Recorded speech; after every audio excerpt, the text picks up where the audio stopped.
que os demais denunciados pelo Procurador-Geral da República e o próprio Jair Bolsonaro vão pedir anulação da delação do Mauro Cid por inconsistências nos depoimentos.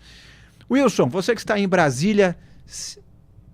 temos bastidores, é verdade, bastidores, porque com essa informação vem também o que o Wilson, que está lá em Brasília, traz direto da nossa redação. Solta a vinheta.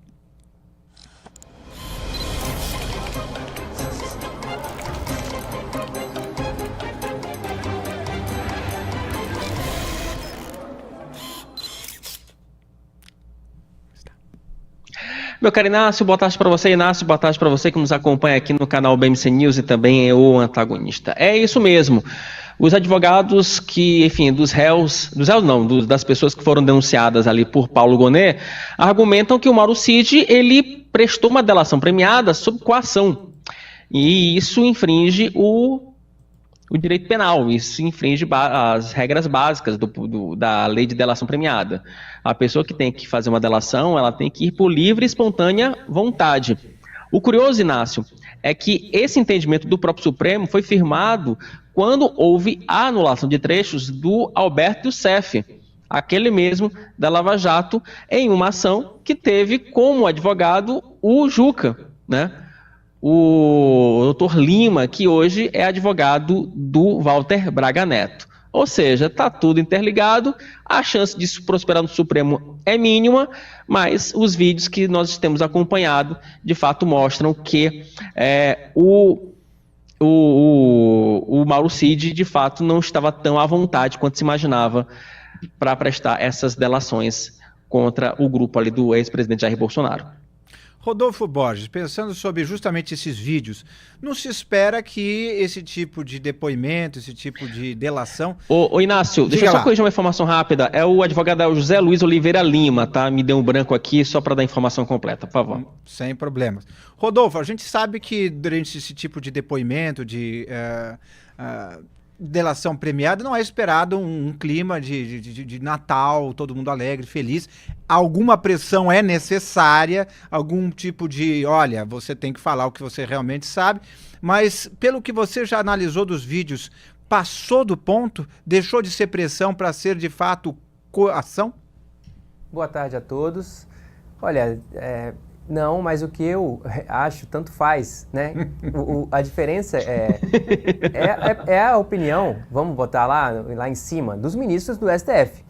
E segundo o ministro Gilmar Mendes, que é o decano do STF, provavelmente, se ele fosse falar livremente sobre esse depoimento, ele ia ter a opinião de que foi uma coação. Porque isso é o que ele declarou sobre a Operação Lava Jato, mesmo sem que tivessem surgido vídeos com questionamentos tão contundentes quanto aquele que apareceu do ministro do STF, Alexandre de Moraes. Então o problema não é nem Inácio, o Wilson, quem está assistindo a gente, o que nós achamos pessoalmente sobre como deveria ser e como foi essa condução do depoimento.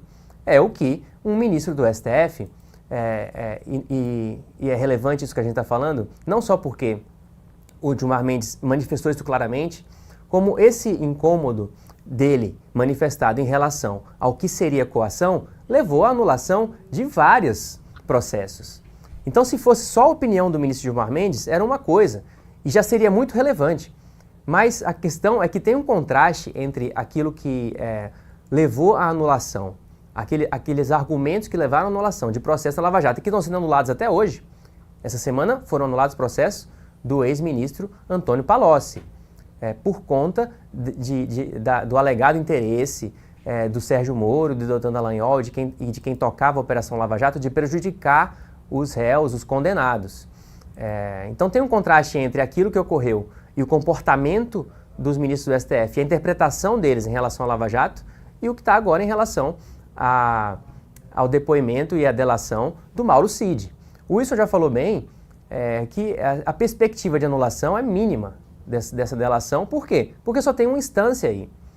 No caso da Lava Jato, era primeira instância, segunda instância, e aí depois, quando foi para a última, é que o STF mudou o entendimento sobre aquilo que estava ocorrendo, sob diversas perspectivas, inclusive sobre competência, não era para ter sido julgado em Curitiba, era para ter sido em outro lugar, e usaram também, é sempre bom destacar, né, o Toffoli fez isso nessa semana, usaram mensagens que foram furto de roubo e que, portanto, se o STF tivesse se debruçado legalmente sobre essa questão, o que ele não fez, né, o STF não botou assim, ó, vamos ver se isso aqui tem validade legal.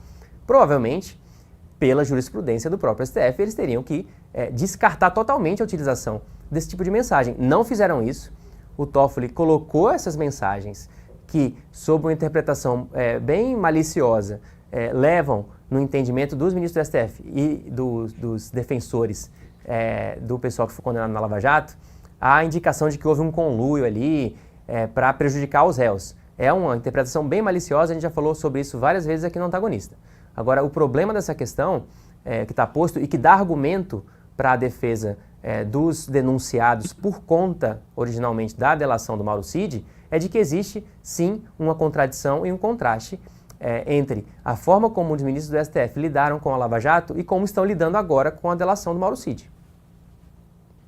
Wilson, você crê que esse tipo de dubiedade na postura do STF, a gente viu o Toffoli, como você disse, Rodolfo, aqui mesmo, anulando as condenações do Palocci, podem dar ensejo que, mais uma vez, organismos internacionais venham aqui e falem, escuta, como é que vocês estão fazendo uma coisa claramente de um lado e claramente de outro, no mesmo tribunal, só que com circunstâncias políticas distintas?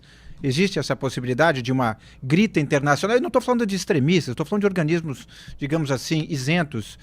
O que é que você acha? Não tem possibilidade nenhuma. O fato é que o Supremo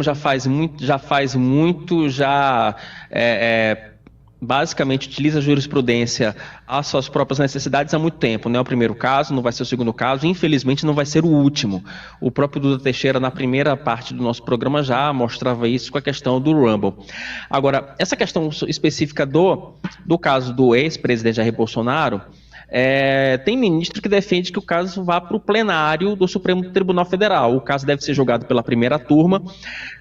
A ala ali de Gilmar Mendes, por exemplo, defende que o caso deve ser encerrado na primeira turma, que é uma panela de pressão. E aí, detalhe, o caso vai ter como, a primeira turma vai ter como presidente o ministro Flávio Dino, na época que o processo de fato vai ser julgado. Ou seja, aquilo que nós já falávamos aqui no programa em outros episódios.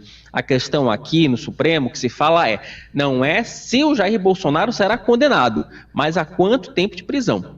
Porque a dosimetria que, por exemplo, é sugerida na denúncia, né, se os juízes entenderem que o Jair Bolsonaro ele pode, né, se ele de fato seja condenado a uma pena máxima em todos os crimes, ele poderia ficar 43 anos preso. Quer dizer, é muita coisa pelo complexo. São 5 crimes, né? A Polícia Federal indiciou o Jair Bolsonaro por 3, mas o Paulo Gonet incluiu mais 2, né? Que são justamente os crimes de dano ao patrimônio privado e ao patrimônio público. Então, você vê que o Gonet, você tem todo, de fato, uma conjuntura totalmente desfavorável ao ex-presidente da República.